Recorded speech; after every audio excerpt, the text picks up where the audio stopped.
today. Hello, everybody. Welcome another episode of DU Real with Jackie and Amanda. And life feels like a video game sometimes, and sometimes it does not. Yep, agreed. Yeah, it's when you take things less seriously, it just feels everything feels like play. Even when you're at work, it's like I work in a restaurant, so it's like restaurant simulator. That's what I'm thinking about. I'm like, "Oh no, like we just got sat a new table, but I need to get chips, but I need like."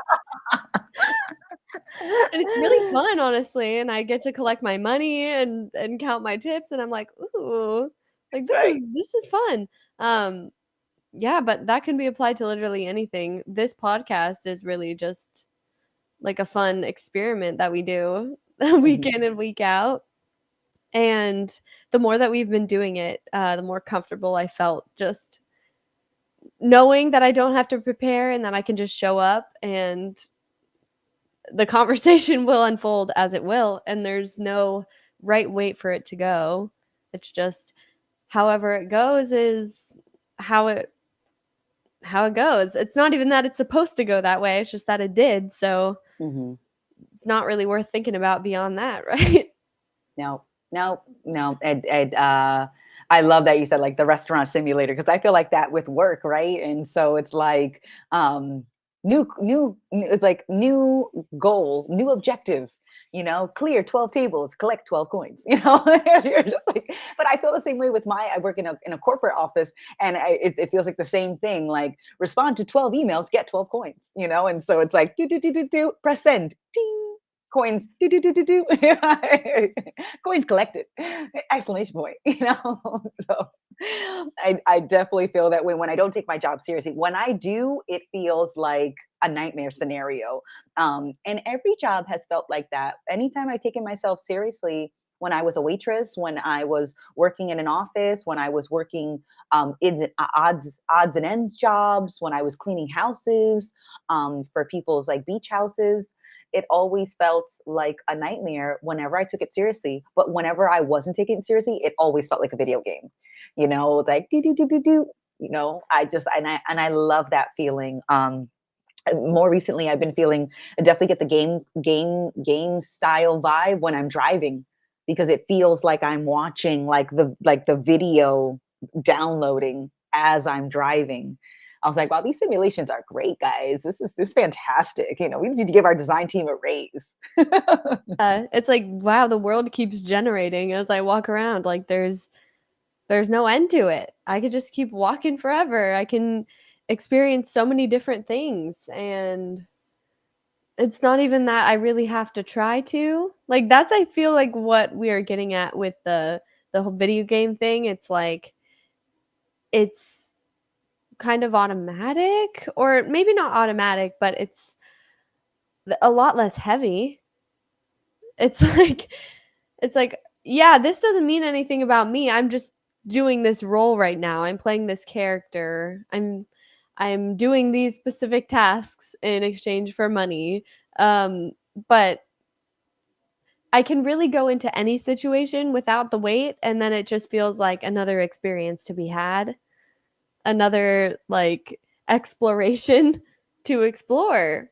It's like, oh, okay, this is something I haven't done before.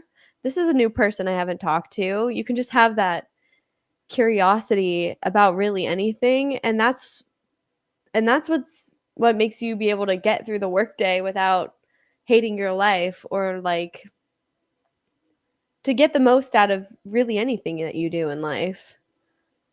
It's like you can let go of the extra weight, because really reality is just what it is. Your life is just what it is, and your opinions about it, your judgments and perspectives about yourself and whatever your environment means about you, that's what's creating all the weight. And yeah, sometimes it feels really heavy.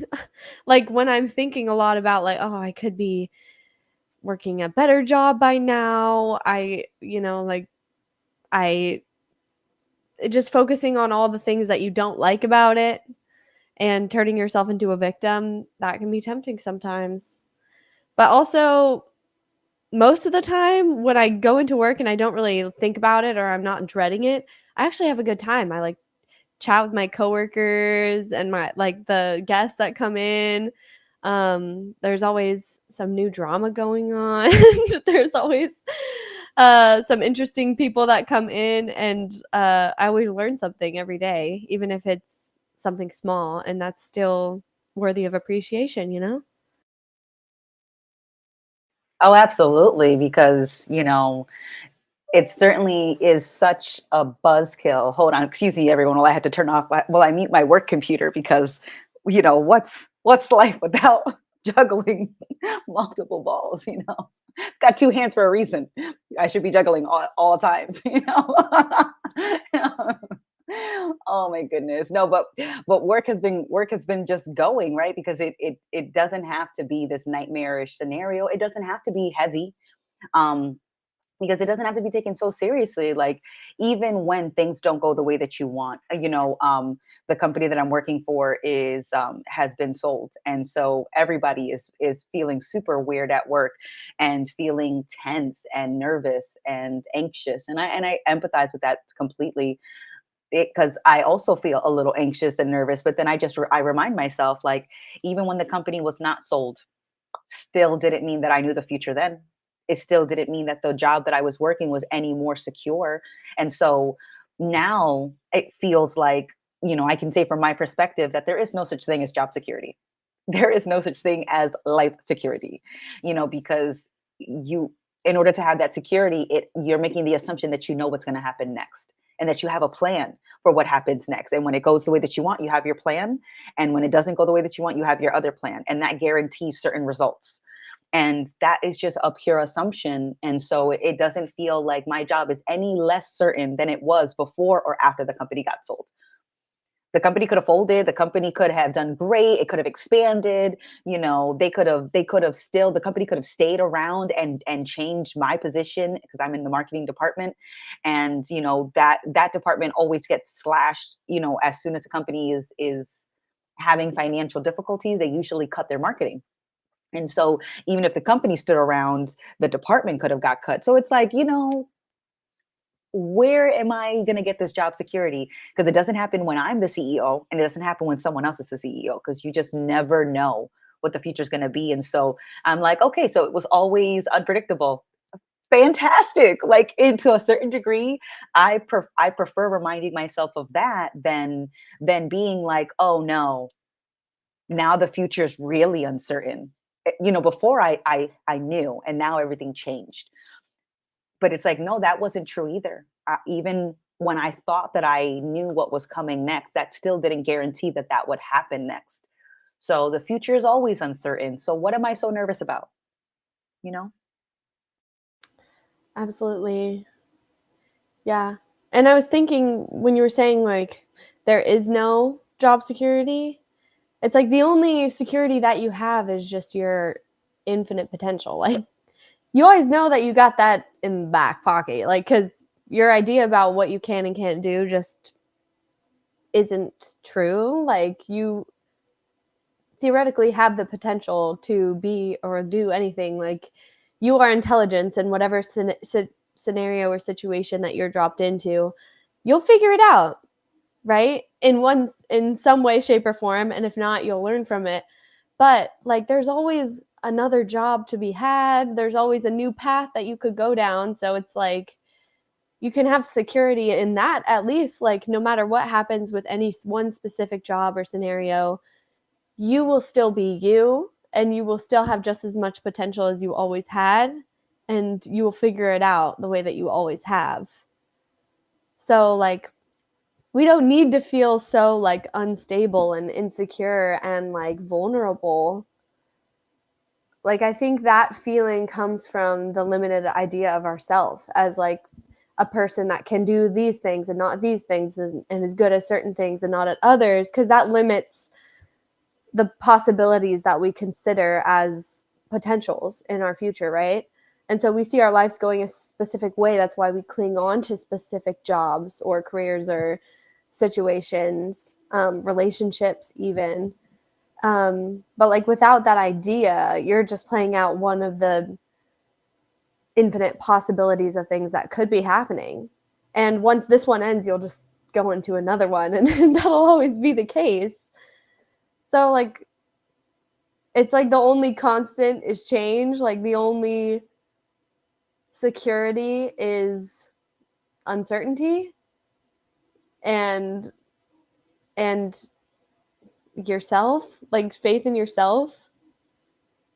That's really like that's really the only thing that we have at the end of the day is ourselves, and knowing that whatever happens, I'll be with me and I'll do my best, and that's really all I can do. So there's not really a point in worrying about it beyond that.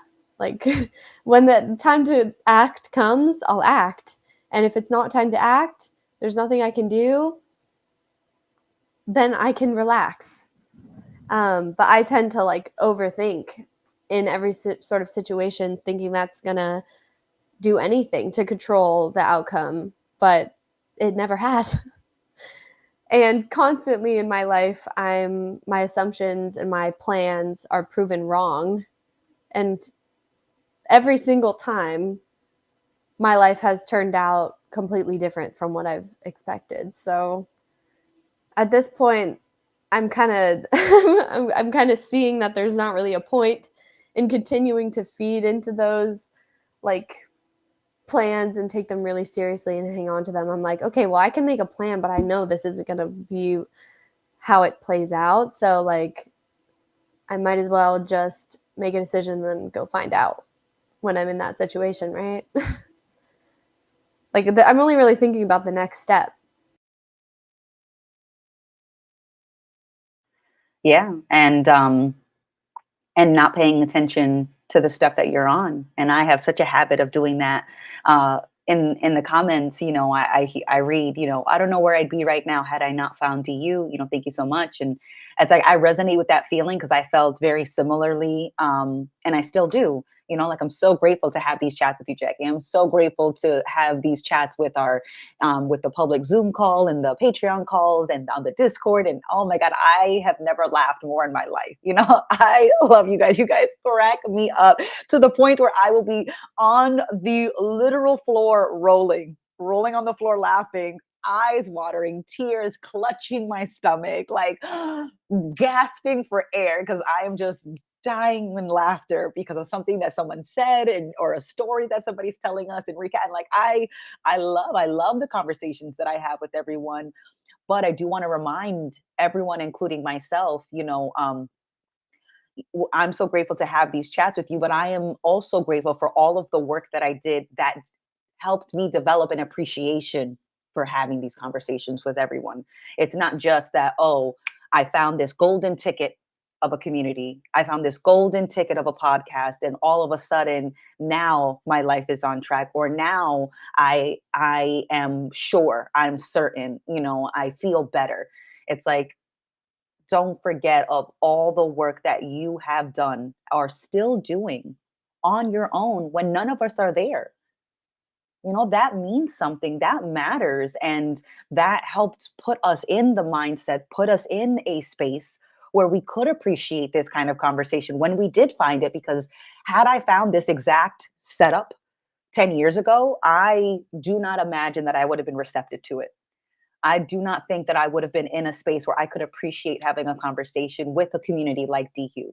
So, yes, I'm so glad that I found you guys, but I'm so glad that you all are doing the work, have done so much to appreciate and can join in a conversation like this and only add to it, instead of going in thinking, what am I getting out of this? How is this making me better? Because the way that you show up is enough, and all of us are showing up. And I think that the way that we're showing up, I think, is just as important to what we're showing up to. Yeah, the way that you show up is everything, because you're the one that's shaping your perceptions of anything. So yeah, if you're resonating with this conversation, it's not because we're telling you anything, or like, I don't know, none of these insights really matter at the end of the day if they're not resonating with you. Like if you're not allowing them to like challenge the beliefs and assumptions that you've made about yourself and about reality. And you have to have a willingness to be uncertain and a little bit open minded. And so that work is all your own.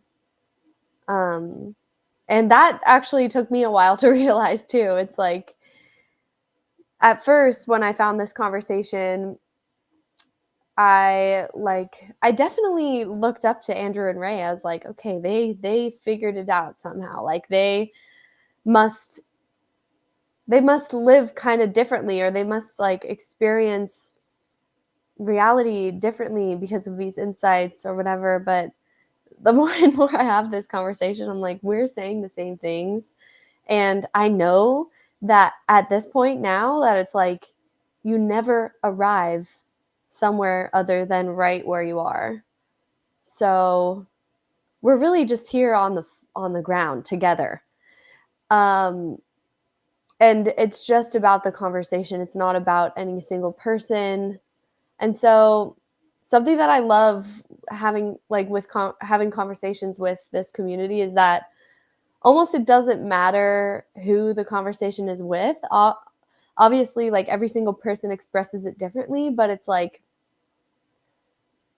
just as insightful and just as like I feel just as connected, like no matter who I'm talking to, just because there's like an openness and it's felt with every single person in the community, you know, who's willing to come to the Patreon calls and like come to retreats. And yeah, like there really is this felt connection of like, yeah, I'm alone just like you.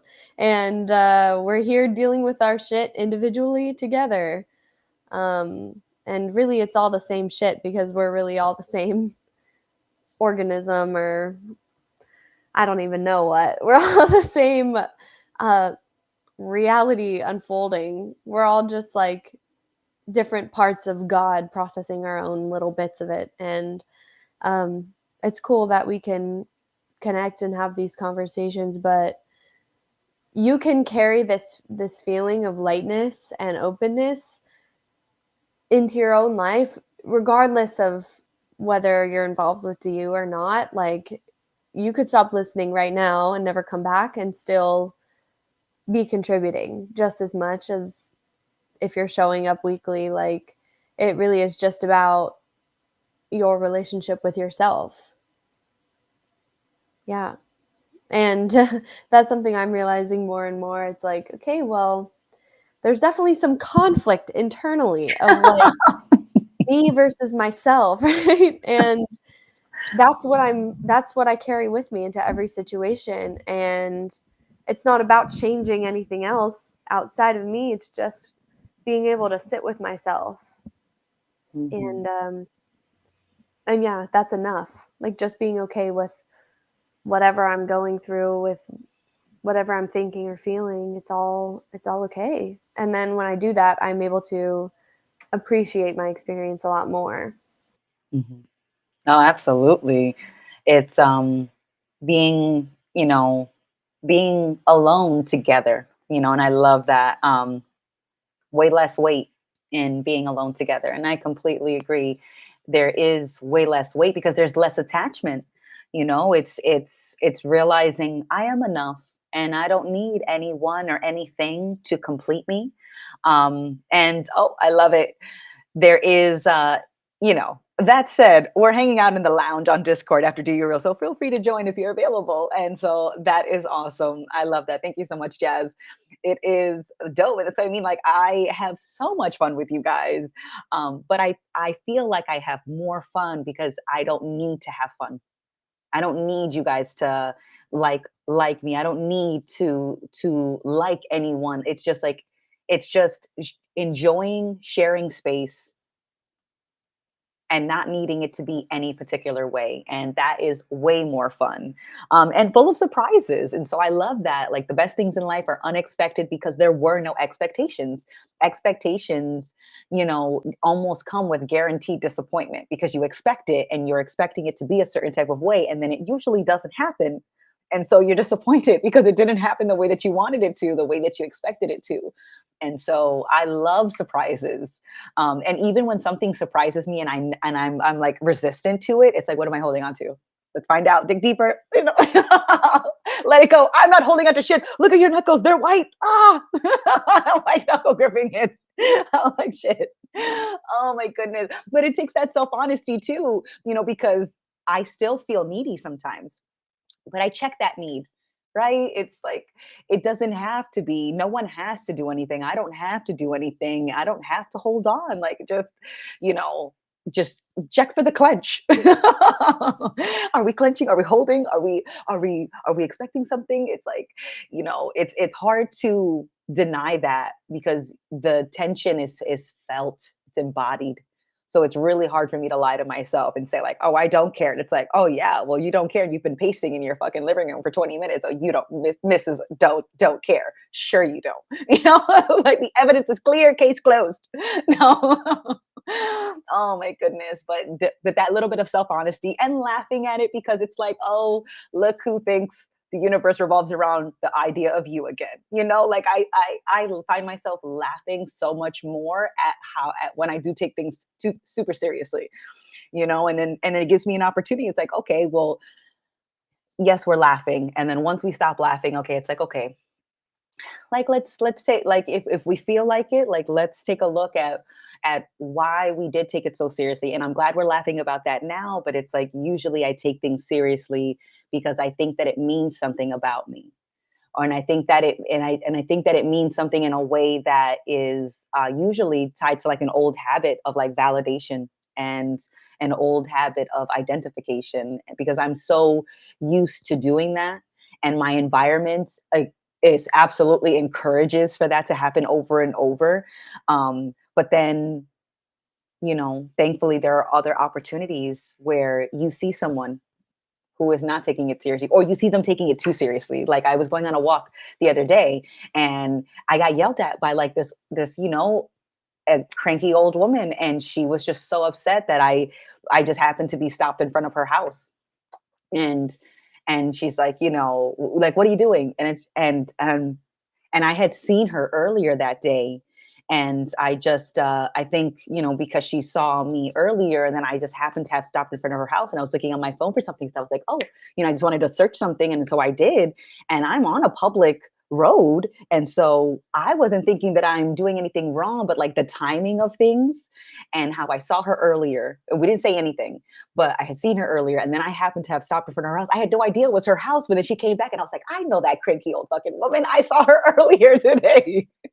And she loses her top because I just happened to have stopped in front of her. And I'm just like, damn, nobody is, I promise you, woman, I was not scoping your house to break in later. But she took things so seriously. She's, I'm gonna call the cops. And I'm like, you do that. I am the fuck out of here. I am out, like, and then I went to the store and I got some snacks and I went about my business, and I was having a great afternoon, and I still was having a great, I laughed. I was almost stunned shock when she first started yelling at me, because I'm just like, oh my God. Oh my God. You know what? She's not the only one in the room who's taking things super seriously. You know what? It's for a good laugh. She was a great reminder, and I empathized with her, and I didn't, get into a big debate with her about anything. I just was like, okay, this is my opportunity to pivot, and I'm going to pivot in the opposite direction. I will see you. Bon voyage. Good day, madam. I will see you. I will see myself off. Exit stage right. And so, because sometimes, as much as I can empathize with somebody, doesn't also mean that I have to walk them through their temper tantrum.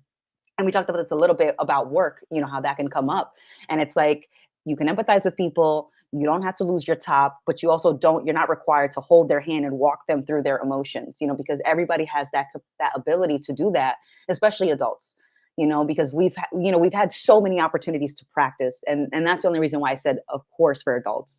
It's just with all the opportunities, um, they were there in front of you, even if you didn't take them. So I'm so glad that I get to see those reminders in others, but see that in myself, and then realize that, I take things seriously when I think it means something about me. And it's an old habit, but there are always new opportunities. So old habits be damned, you know, You walk in any direction that you want, because there's nothing that says that you have to do anything in any particular way. We figure it out as we go. Yeah, that's actually hilarious that you got yelled at. Oh my god, but I have situations that happen, like random things where people get mad at me too, and it's funny, like witnessing somebody's temper tantrum and like so clearly seeing that it has nothing to do with me and being like, okay, I don't know what the fuck you're dealing with, lady, but like, sorry about that. But I'll go if you really want me to. Um, but it can be tricky because sometimes I'll be tempted, like when things like that happen, to like defend myself internally and be like, what the fuck is wrong with that lady? Like, you know what I mean? And be like, because I think it means something about me. Like I only take it seriously and get my feelings hurt when I feel like their behavior is a reflection of me in some way. Mhm. But yeah, as soon as you recognize, no, everyone's shit is their own, and the way they behave is because of the way that they're seeing the world and perceiving the situation that they're in right now. It really has nothing to do with me because they don't actually know me in any real way. They just are only seeing me in a way that is consistent with their current beliefs about the world, or like who they need me to be to fit into their story. Mhm. So, yeah, now more so when people overreact to shit, I'm like, okay, but it doesn't hit me, but it's like I feel like they get the vibe that like it's not hurting me, and so that in and of itself is like that's almost worse than if you were to like yell back, you know what I mean? Like the person is just like reflected back how they're being childish, or like how they have nothing to like hang on to if you don't respond in a way that's like aggressive back and it's kind of lighthearted. They're confused almost. They're like, why isn't this hurting their feelings? Like why is this not getting a reaction out of Why is them? she laughing? This isn't Yeah, this like isn't why is funny. she, Oh like my I'm god. yelling at her. Why is she laughing? It's Oh like, my god, yeah. but that's the best response you can give them because it's so unsatisfying to whatever thing they're trying to project onto you. Right? It's like, oh, don't know where that came from, but you be safe. Like, Oh yeah. Yeah. I definitely that, because that reminds me of when I got in trouble with the security guard because I had brought an apple. I brought food into some place that I wasn't supposed to bring food, and it was an apple. And for the life of me, I thought nothing of it. I didn't even in retrospect, I'm like, oh shit, I did there is a rule. There is a rule that's no food, right? And I totally spaced. I totally forgot about the rule. And I brought the apple into the event or into the space, and the security guard was so fucking mad at me. He was just like, "Is that an apple?" And I was like, "Yeah, it's an apple." Like so innocently. He's like, "I'm not kidding. I'm not joking. That's not allowed. You need to throw that away right now." And I'm just like, I will throw this away right now, sir. Like, don't you worry. I'm not gonna die on Apple Hill. Like, no, man. But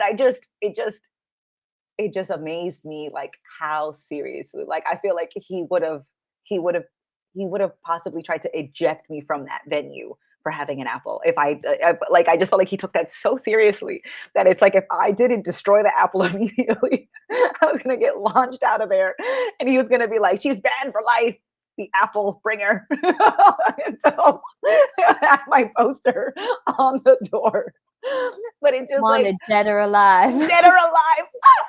You know,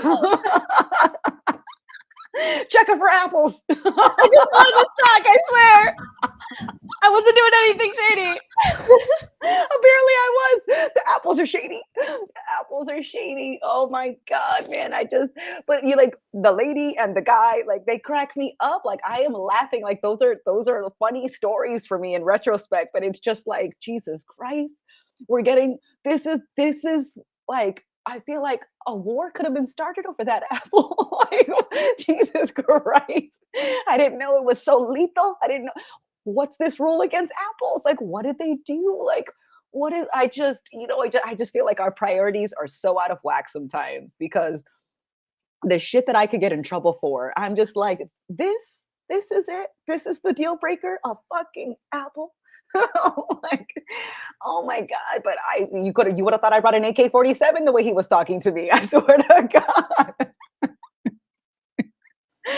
He thought you were disguising the apple as a grenade, like a grenade as an apple. No fruits because they might be bombs. He might be. The flavor is explosive.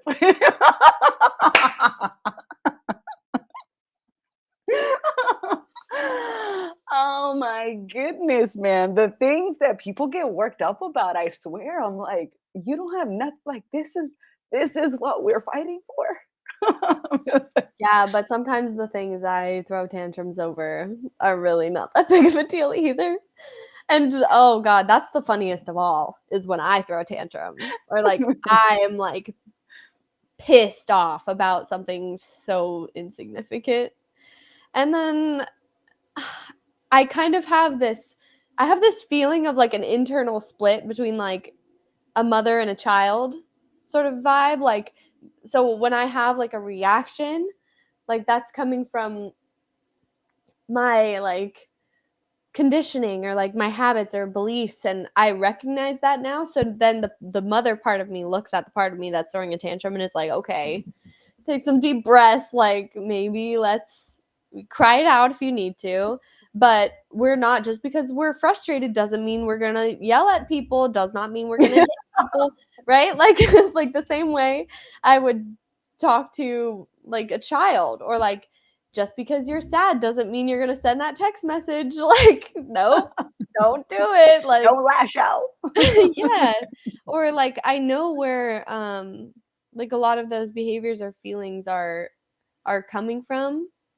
Or maybe not exactly, but I know that I don't need to cope with them in the sometimes destructive or Mhm. needy ways that I have in the past, right? And like Yeah. trying to fix an internal problem or conflict that I'm having through some sort of external source.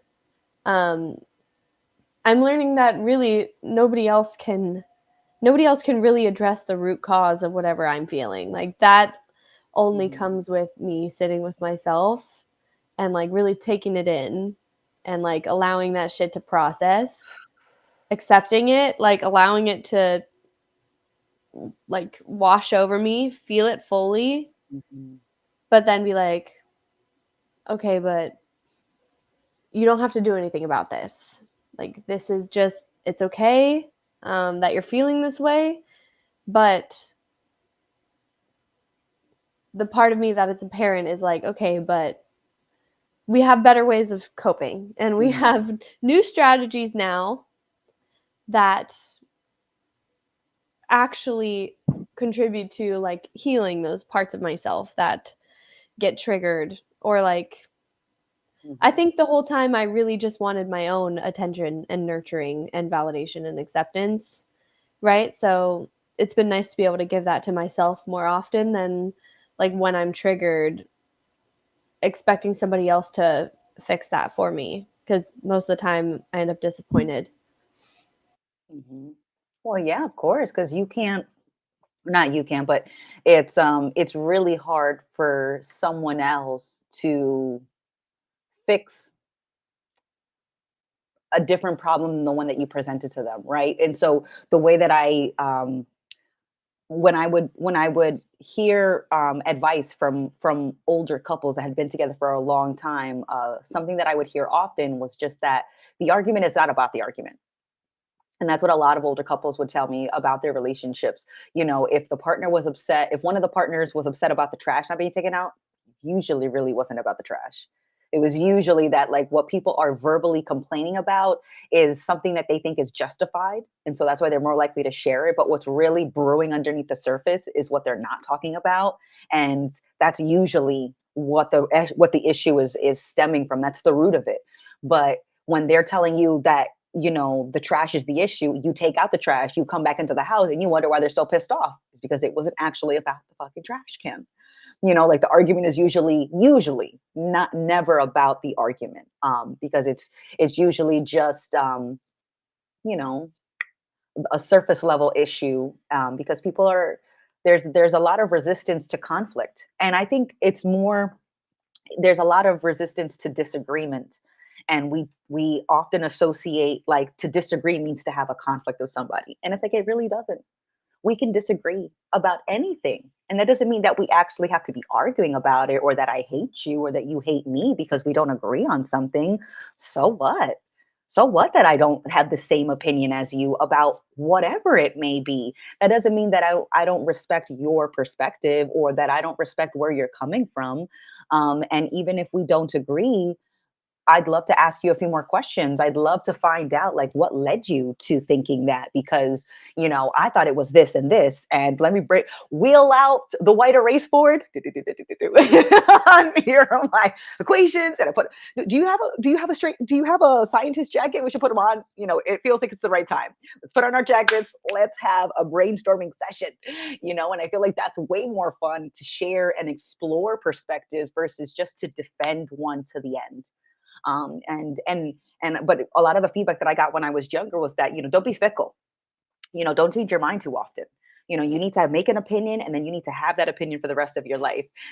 But I respect people that are able to take in new information and to alter their perspective accordingly.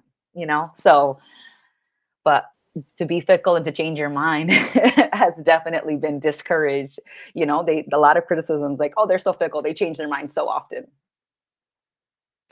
Yeah, I used to beat myself up for that all the time because it was frustrating to me that, like, any sort of situation or scenario I was in, it felt like I had like two opposite beliefs or perspectives about everything, or like I could never make up my mind about shit. Like I was very, I thought, indecisive, and I saw that as like a really negative thing. And I do think an aspect of that was me being afraid of like making a quote unquote mistake, and so like I would struggle to make decisions. But I think also it's just the fact that I've always been pretty open-minded and like willing to question what I usually would think. Like I would be able to see other people's perspectives a lot, or like what I assume would be their perspective, or just step outside of my own perspective. And of course, I do get caught up. Like, I'm not saying I'm like immune. Oh, Of course. hell no. Like, I'm very much like up my own asshole sometimes. Um, Anywho, moving on. But Just I'm so so sorry. graphic. I love it. Yeah, that was a really graphic way. I I'm have going my to head up my ass. That's grab the scope. what I mean. I had my head up my ass. The word hole is really not Oh required my there. god, that's so funny. No, no, no. We get so zoomed in. We get sucked in. Yeah, but like, I don't know. That's the source of all of our conflict in like relationships, is like needing to feel like we're right and not being able to accept that somebody else could think something else, because we see that as a threat to our security, our false sense of certainty, right? Because if one thing that I believe to be true maybe isn't true, then what about all these other things? Like, what about my belief in God? What about my belief in the government, having our best interest at heart? What about my belief that like everything is going to be okay, or that there's somebody looking out for me? Like, then those like deeper beliefs are shaken a little bit, and that's why people react out of anger over like little disagreements or little things. Like, I like how you mentioned like the argument is never really about the argument, and that applies also to like our relationship with ourselves. I think a lot of the little things that I get frustrated like with myself over, Mhm. like like procrastinating something that I need to get done, or like not being able to change like a bad habit that I like recognize that I want to change, and like still doing the things that are habitual. Like, those are symptoms of like something deeper underneath. And so almost like fixating on that and judging myself over those little things is avoiding the bigger problem underneath that can only really be faced by just sitting with myself and like feeling my emotions. Um and in terms of like relationships with other people, like that's why people break up. They're like, "Oh, like my idea of you isn't compatible with my idea of me anymore, like, cuz you're proving that you're not the idea of you that I always thought you were." And that's making me mad, and so I'm trying to convince you to believe what I believe and agree with me, and change the things about yourself that I think are wrong, Hmm. because I want you to be the version of you that I think you are. Hmm. And how manipulative Yeah. that is. Like, I Mhm. definitely never wanted to admit that, like, I was extremely manipulative in my relationships. I wanted to control the way that they dressed, how they got their hair cut. I wanted them to have certain career aspirations. I wanted them to have certain friends. Like I wasn't dating the person. I was dating like the path towards them becoming the person I wanted them to be for me. And I couldn't see, I didn't want to see how manipulative that was, because I just thought that that's normal. I'm making you better. I'm making myself better, and you're supposed to be making yourself better, and our better is just supposed to be compatible. And if they're not, you're just lazy. It's not that I'm manipulative, it's that you're lazy. And I'm like, that is so toxic. It's like, no wonder. Thank goodness these relationships don't last. My good, like, I don't want us to stay in the prison cell together forever. That's not worth it to me anymore. Just because I can interior decorate the prison doesn't mean that makes it worth staying for. And so I enjoy now how much less effort I put into my friendships and my relationships, because a lot of that effort that was put in before was just because I wanted to show that I was a certain type of person, and I wanted to be around a certain type of person. And now it's just like the way that you show up is enough. And when it doesn't feel like we're resonating, that's what I say. It's not that you did anything wrong. It's not that I did anything wrong. It's not that you need to do something else. Just you being yourself is either going to resonate with me or it's not, and vice versa. And just because we don't resonate doesn't mean that anybody's doing anything wrong. Go out there, rock out with your cock out, with good concern, not literally. But I love the phrase, like, have fun, do your thing. I'm not always gonna like it, but I don't have to. And neither do you. Just feels like there's a lot less effort being given, or a lot less effort that I feel is mandatory, right? Before, I used to feel like it was required. And now it's like any effort that I'm putting in, it's just like effort that makes sense. That doesn't seem like a requirement. It doesn't feel mandatory, and it doesn't feel like it's expected on both sides. And so it just feels like a nice surprise when I do a little something extra for someone, or if they do something a little extra, and a friend is like, "Hey, let's go out to lunch on me," and I'm like, "Yeah, you sure? You good?" Yeah, sure, fuck yeah. I was like, all right, all right. But that doesn't mean that when we go out to lunch with a friend that I'm ordering 12 lobsters, pack up 11 in the boxes to go, just make sure that they're at the door waiting for me. This is on her bill, her credit card. You make sure you send the bill to her. But thanks for lunch, Susan. Like, no, it's not that either. But it's like, if somebody does feel like, a friend feels like taking me out for lunch, and we're in that kind of space, I'd be like, that's awesome, and it doesn't have to be much more than that. But I also, it's not an expectation that they have to take me out to lunch. So it just feels like it's a lot lighter. It's a lot more fun in my friendships. That's a good point to bring up too, is like allowing yourself to receive, um or like allowing people to be nice to you without creating an expectation of yourself to like match their effort, because I definitely can be guilty of that. Like I feel like an obligation sometimes when people are really nice to me, or like they're giving me a lot of attention, to like reciprocate that in some way, but really that's not my responsibility either. Mm-mm.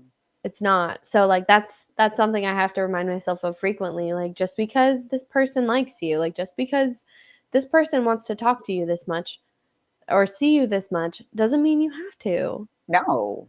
Like no, like you can yeah. Like, that's really just that on that.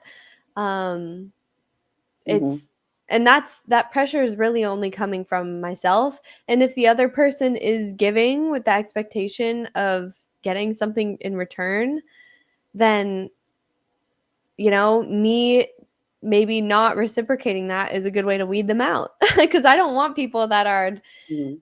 trying to manipulate me by, like, saying nice things, doing nice things for me, just so that I do it in return or just so that I, like, give them something that they want. Um, because I don't think any relationship based on, um like a transactional relationship is, like, really worthwhile to have in your life. Like, all of my closest friendships, um, are, like, friends that I can go months without talking to, and then, like, I call them up one day or we're like, "Hey, let's hang out," and we do, and nothing changed, and, like, I love neither that. of us are mad that life got in the way.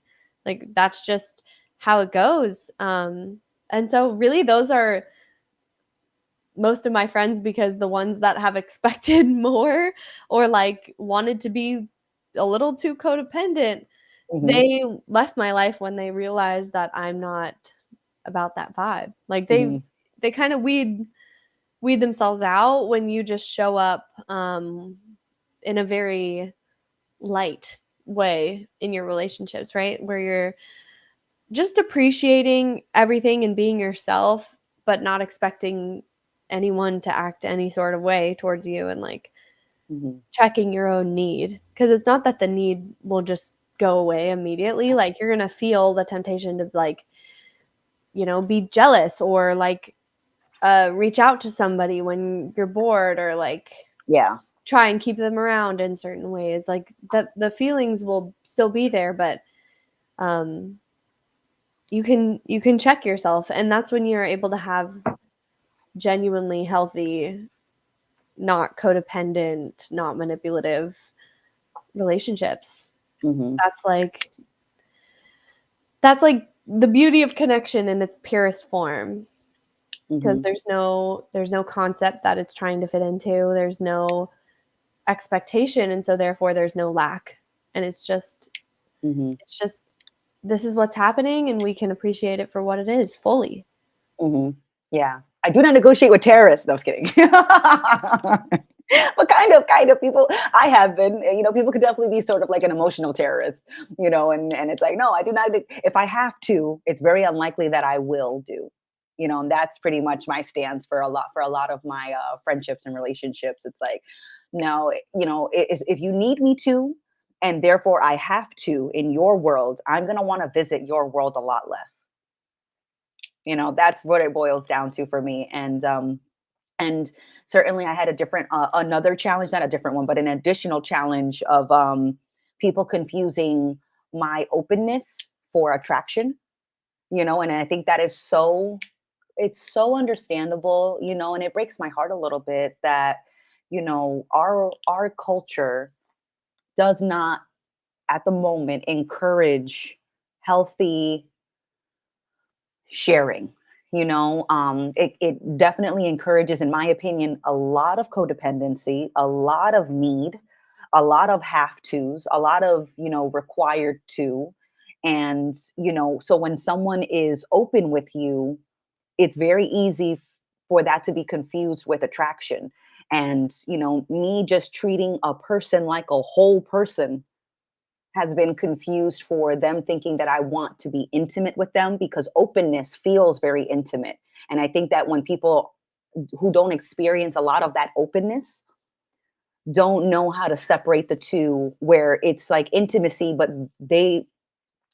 I guess another way to say it is just that, it's not that they don't get a lot of exposure to openness, is that they don't get a lot of exposure to intimacy. And the one intimacy that they tend to have an example of and experience, direct experience with, is physical intimacy. So when I'm open with someone, they will feel the intimacy of that openness, and they will think that because it feels intimate between us, that means that I also want to take it to that other very popularized version of intimacy. And I just, it's a bummer. It's a bummer to have to kind of like burst that bubble and just to say like, no, I enjoy spending time with you. I like you. I like being friends with you. And I actually mean I like being friends with you. I don't want to be your partner. I don't want to, take you to bed. I don't want to take advantage of that. And that doesn't mean that we can't hang out, but I think because our culture doesn't really encourage intimacy with your neighbors and your friends and so people always think that intimacy means the bedroom, and it doesn't. But when you're open with someone and you're having a heart to heart, that's incredibly intimate. We were in our Patreon calls, we were talking about hugs and talking about the retreats and how the retreats are such a wonderful environment where you experience a lot of openness, a lot of vulnerability, a lot of intimacy, but at no point is that intimacy being encouraged to become physical. Like, but we do encourage a lot of openness, a lot of vulnerability, because it's being vulnerable with yourself. It's being open with yourself because that's what everyone else is there to do as well. And so I think it's very easy to confuse that openness with intimacy and with attraction. And so, people will be developing little crushes, and it's like, yeah, but you don't actually really know what someone else is going on with, like what someone else is going through. So just check in every once in a while. Am I attracted to this person because I actually have spent time with them and I'm getting to know them and I'm learning about their life and I'm getting to know them like friends do, like slowly and casually? Or are they just open with me and I'm attracted to that openness? And I think it's worth checking in on that, because I certainly have had experiences at retreats where people think that that's the place where they want to shoot their shot, and it's like, no, the retreats are not the place for you to take that crush and try to see if it can become something more than that. But it is an opportunity for you to be open with yourself, to be vulnerable with yourself, and then to share that experience with other people who are also showing up to be open with themselves in a way that they don't normally get encouraged to be open. Yeah, thanks for bringing that up, Amanda, because we do have a retreat coming up in a couple weeks. And, we've had some incidents at the last couple retreats of people thinking that, um, they're going to be able to make a move on their crush at the retreat. And that's a big reason why they're coming. And um, we just want to emphasize that this is not the place at all. Okay? Like, we're practicing non-attachment, okay? We're Right. dealing with our own shit on our own, and if you have feelings for somebody, that's not their responsibility. Don't put that on them. Don't put that on their plate on top of all the other shit that they're dealing with on their own at the retreat, okay? Like, we want everybody to respect everyone else's space, because we're all paying for the space and the opportunity to just have time to do whatever it is we want.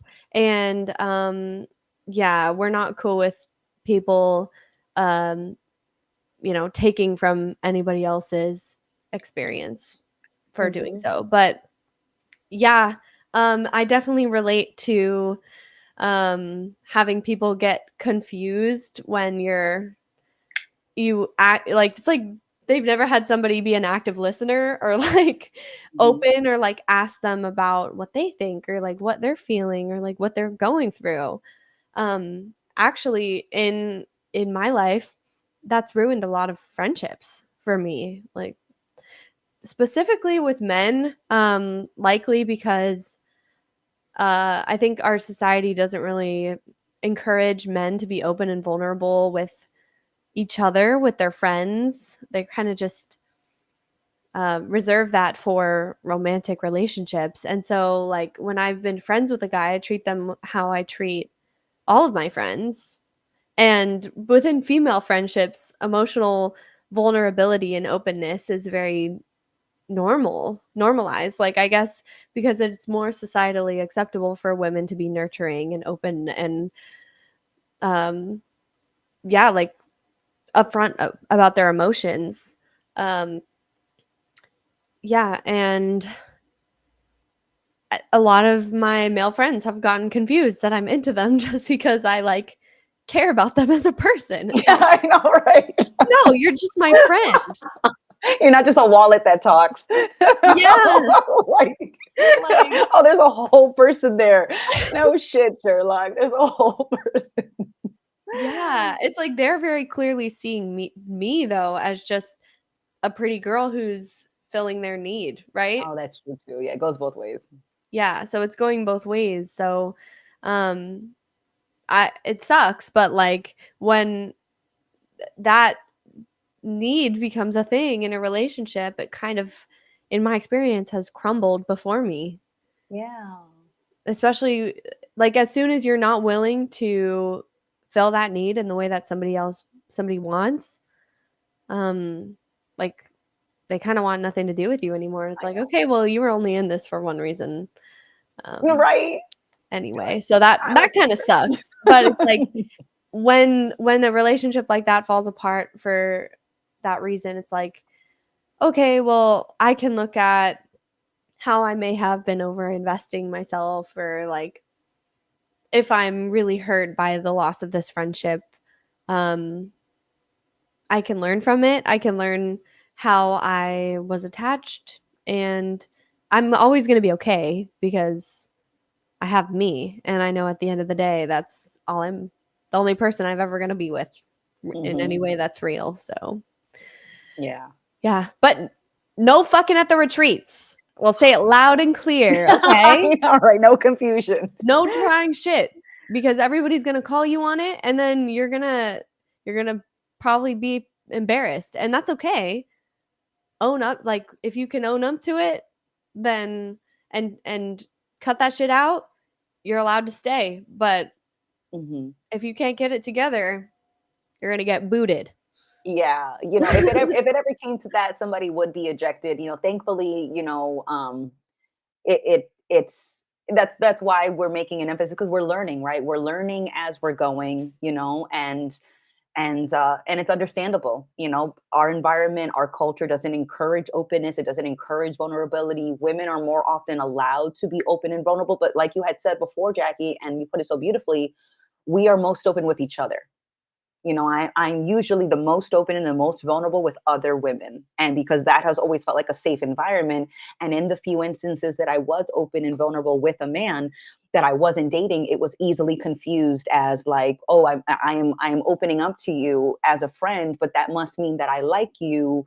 And it's like, no, those things are not synonymous. Friendship doesn't immediately imply physical intimacy or that something is desired. It's just people being there for people. But our culture doesn't really encourage men to do that, and so a lot of times in my experience, they have confused my openness as an invitation, and I have had to, just tell them like, no, I actually really just enjoy your friendship, and they usually disappeared after that, and that was such a shame because it showed me that they were not seeing me as a friend, and even if I saw them as a friend, friendship is a two-way street, and so it can't be one-sided. It won't work if it's one-sided. And then what I have learned most recently is just that like the when it even does become physically intimate, the best time that I've ever had has been with somebody who was a friend first. And on some level it feels like I am seen as a whole person by them, and that adds to the intimacy in a way that I hadn't expected or experienced before, because my relationships in back in the day were very transactional. All of my relationships were transactional, friendships, platonic or not, intimate relationships with past boyfriends. It all felt super transactional because that's how I kept thinking. I have to give something to get something. And if I'm not getting something, that I shouldn't be giving it. And I have to make sure that what I'm getting is also worth what I'm giving. And so there's all this measuring and there's all this, value exchange rate. I'm like, what am I, like an emotional bank? Like this is it's not worth it in my opinion anymore. And so that's why I recommend to all the people that I chat with, if relationships come up, I'm like, date from the friend group, but And I say that, because friendship should be the foundation of any relationship, especially when it's about to become physically intimate.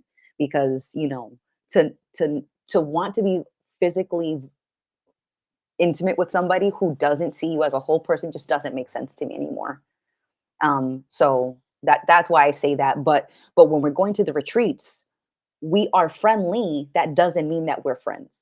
If I don't talk to you ever outside of our retreat, outside of the retreat, or outside of our Patreon groups, like, that doesn't necessarily mean that we actually have a friendship. We're friendly, we get along, we chat, we connect, but it just doesn't feel like that means that we're friends, and especially doesn't mean that we're friends who can take that next step to be physically intimate. So if we're at a retreat and we've never hung out before, there's the potential for us to legit be friends. But just because we've laughed a couple of times on a Zoom call and a Patreon call doesn't mean that, like, we can just, in my take such a huge step in such a very different direction than anything that we've done before. Like, come on now. Because if somebody did that to you and you were not interested in them, you'd be like, this is a lot. This is moving really fast, and you would understand it. But when you're the person who wants to push and hit the fucking, you're the person who wants to go from 0 to 100 in 60 seconds, you think it's totally fine to go that fast. It's not. And so if you want to shoot your shot, try to do that either before the retreat if you think you can handle whatever the fallout's going to be, because shooting your shot doesn't mean you always get a swish. I don't know if you knew that. Like, that's what I like. Like, I don't know if you know that. Like, just because I like someone doesn't mean they like me back. I thought that was clear. Apparently, it's not. So, if you're going to shoot your shot, always be ready. Be okay with missing. It doesn't have to go in. You don't have to get a yes. Somebody doesn't have to validate you. So, if you're going to shoot your shot before the retreat, just be ready for them to not be interested and be okay with that. Or if it were me, I would be waiting for after the retreat. So that way we've at least hung out. And I can, reach out and see, hey, would you be interested in having like a chat or a call? There's something I'd like to ask you, something I'd like to talk to you about. I really like the way that you show up for yourself, and I'm attracted to you. I don't know if it's mutual, but would you be interested in getting to know each other a little bit better with a different context for our one-on-one chats? And if they'd be interested to it afterwards, then that's great. And if not, it'd be like, okay, well, I just, you never know. So I had to ask. I had to find out. But I would do that after the retreat. And I would especially like to hang out in person, which is what I would do when I was on the dating apps. Having chemistry online is nice, but it's not everything. So I always wanted to meet. Let's have a coffee. Let's hang out. Is there actual chemistry? Yes, okay, I'm ready to keep going if you are. You let me know. And if not, and if there was no chemistry, I'd be like, all right, well, you know what? I'm so glad that we hung out. Are you cool with just being friends? Because I still love hanging out with cool people. So, but there's no chemistry. So I could tell. That's all right. So I always wanted to go on a physical date first before continuing to chat with somebody online, because in-person interactions gave me a great window into how relaxed was I showing up and how relaxed was the other person. Are we actually being ourselves? Great. Let's continue to do that. If we're not, then I don't really see a point in moving forward. But that was my approach when I was on dating apps. So let alone a retreat. Oh, I'm not shooting my shot beforehand. I definitely would do it afterwards. But that's my approach. So if you want to do it before, just be ready for the no, and be okay if you got the no, and be okay if you got the yes. It doesn't mean anything either way, anyways. Yeah, and even if you have hung out with somebody like a handful of times, you deciding that they're the person for you and like being hell bent on it going a certain way with you guys, like you're very clearly attached to an idea of them. And that to me is so fucking unattractive at this point. Like if somebody meets me and is like instantly like obsessed with me, I'm like, back the fuck.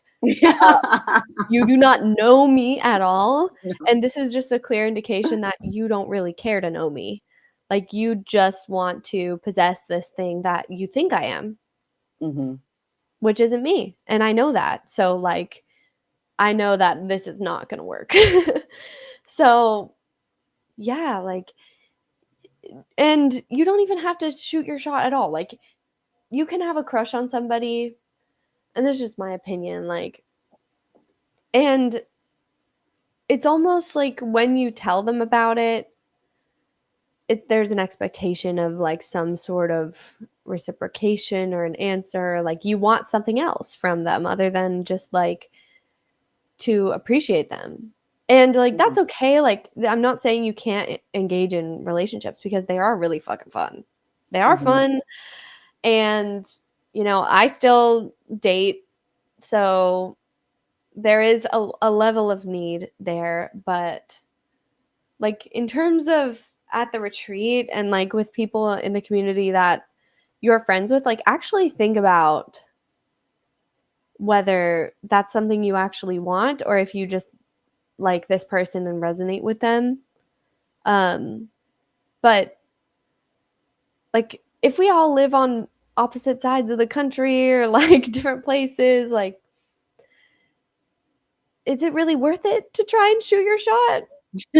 Like just be their friend. Like I don't know.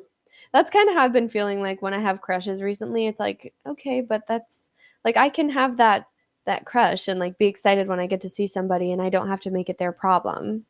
mm-mm, Like I can just appreciate them from afar. mhm, And yeah, and like building genuine relationships with people from that place first. It's like that's always the best way to like approach any sort of relationship because if you go into it like with like romantic intent right away, mhm, um like it skews the way that you perceive the person, and you're really not seeing them as a whole person. You're seeing them as this certain category of person, and like you're attached to a certain outcome. And that's why like a lot of um relationships that I've gone into, like with that being the original thing, like we started talking because we were attracted to each other. It's like mhm, once the romantic part is over, they're gone. Like they're not part of my life anymore. mhm, Um, but it's been cool more recently to like have relationships that are friendships, and then maybe something more happens, but then they can go back to friendships because yeah, that was the foundation and we both like appreciate each other as people yeah, first. And that's possible. mhm, Like mhm. I know. and it's a lot less hurtful because like uh, like you nothing is lost. You still can appreciate that person even if they're not in your life in a specific way because you were never expecting them to fill that need in the first place. Like, and Mhm. if they do, it's just like a bonus. That's just like cherry on top. I know. Like, it's like, wow, how amazing. But like, I'm not expecting this to always be the case. Mhm. Yeah, right, yeah, because the friendship is its own Sunday, and, being able to be physically intimate and have sex is like another whole scoop of ice cream. You're like, "I didn't even know we could fit more ice cream on this cone. This is amazing," like, it's incredible. Oh my goodness. With the cherry, a scoop of ice cream and a cherry, I love it. But definitely, Ray was putting in the chat, down with dating, down with it, because it just there are so many expectations that come when you're officially like, someone's best friend. And it's like they expect something different than you than their other friends. And it's like, well, what's the difference between me and your regular friends? Right. And same thing with like when you're dating, there's so many expectations, and it takes time. It really does take time to get to know someone. 9 days is, I like in the comments, 9 days really isn't enough time to make a deep enough connection to know that you would like to be physically intimate with somebody, um and for it to not be using them, right? Because if you actually want to be friends with somebody, you're not rushing to cross a finish line in the friendship. But if you are rushing towards a finish line, it's like you're not seeing the person, and you're acting in that way, so you don't even have to tell me that you don't see me as a person. I can feel it. I can feel it by the way that you're showing up, by the weight that you bring into our interactions. And so, I definitely think it's worth, going over and reiterating, every once in a while in our calls and in our chats, because it's certainly something that's very easy to forget about. And because needs are so, oh, like so tempting. And that's why you want to satisfy the need without looking at it. but it's not worth it. It's not worth it. Not if you actually want a friendship. And so, I was talking with a younger friend of mine, and I was talking about the delivery of bad news. And I was saying that, in my opinion, when you actually give a fuck, when you actually care about someone being in your life long term, and you actually care about the friendship that you're in, you tend to always want to deliver bad news in person. That's usually how I do it. And the reason why I do it that way is because I want to see the other person, like, how they process the information that I deliver to them. And I want them to see that it is also difficult for me to deliver that information. And it's very hard for us to feel the full scope of the emotional portion of bad news or tough news or pivots in a relationship, or it pivots in a friendship. It's really hard to feel the emotional transition of that when you're doing it via text and when you're doing that via a call. So if we're too far from each other, then I always like to have a phone call. And I really appreciate when somebody calls me to deliver quote unquote unpleasant news or bad news. But when I don't give a fuck, it is very much a text message, and it is very much a ghosting, because I could care less if you stay in my life. I could care less how you take the information. I could care less about it at all.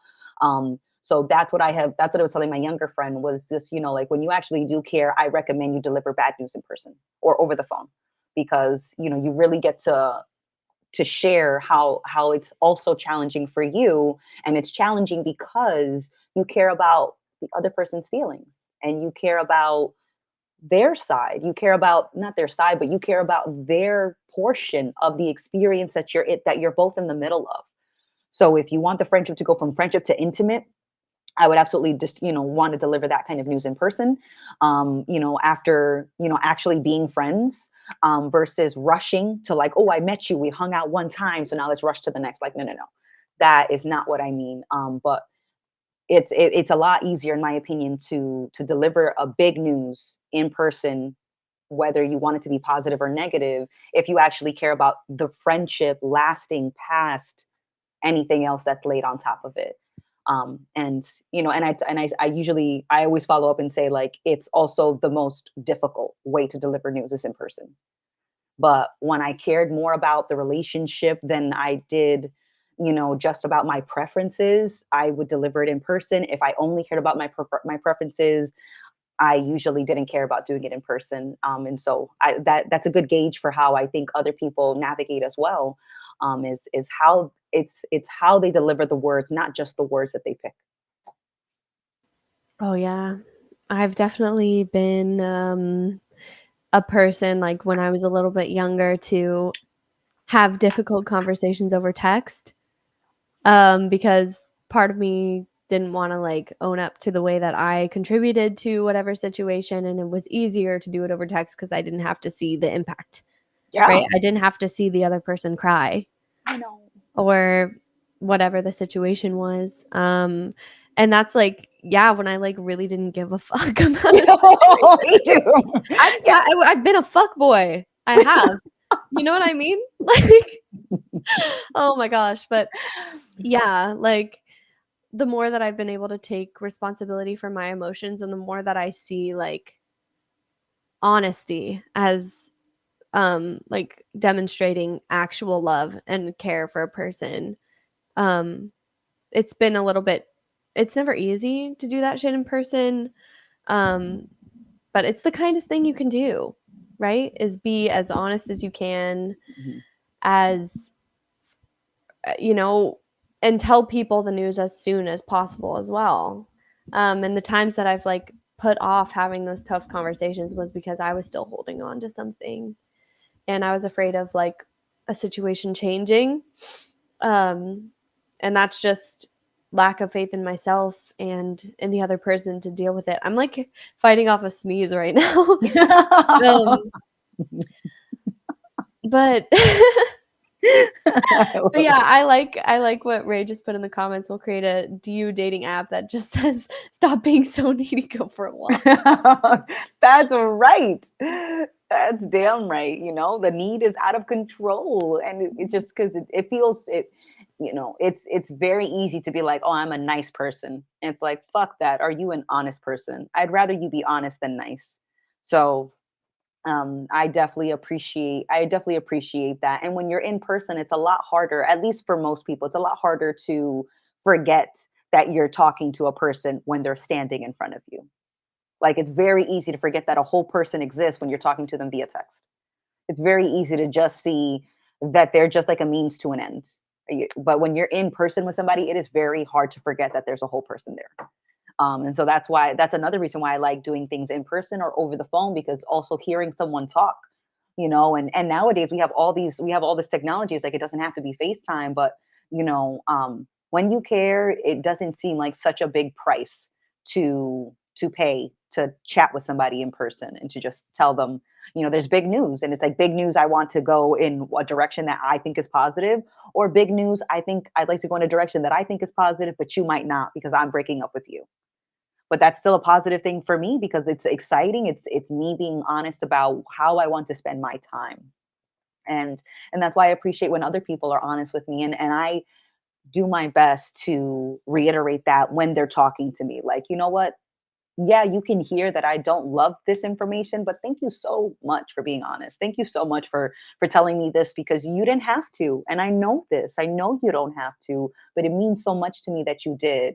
You know, give me some time, but then I'd love to grab a beer with you. I'd love to, because at some point I have to just get the fuck over it, and vice versa.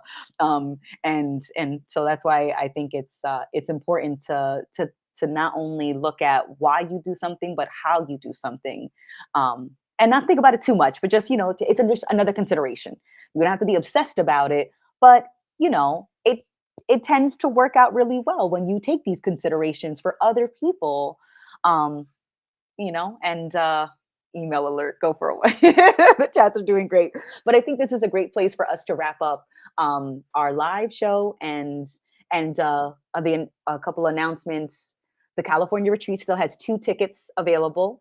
I'm going to put up the QR code. That's April 11th through April 15th at Big Bear Lake, California. I'm so excited, Jackie, to hang out with you and to see you in a few weeks, man.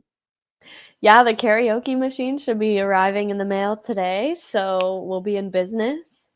Um, oh god, I can't fucking wait. It's gonna be just the best time. So if you can join us, take advantage. Like the retreats are so fun, so relaxed, and there's gonna be a lot of cool fucking people to talk to. So come on down if you can. It's going to be in Big Bear Lake, and the weather in California is beautiful right now. And in another month, it's only going to be warmer.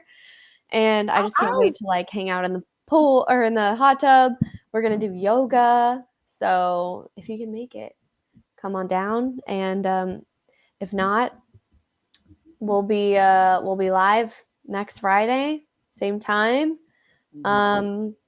What else? We got Patreon calls 5 days a week if you want to join us there.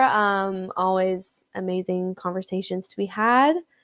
And yeah, we'll see you next week. Thanks for listening. Thank you, everybody. We'll see you next week. Bye.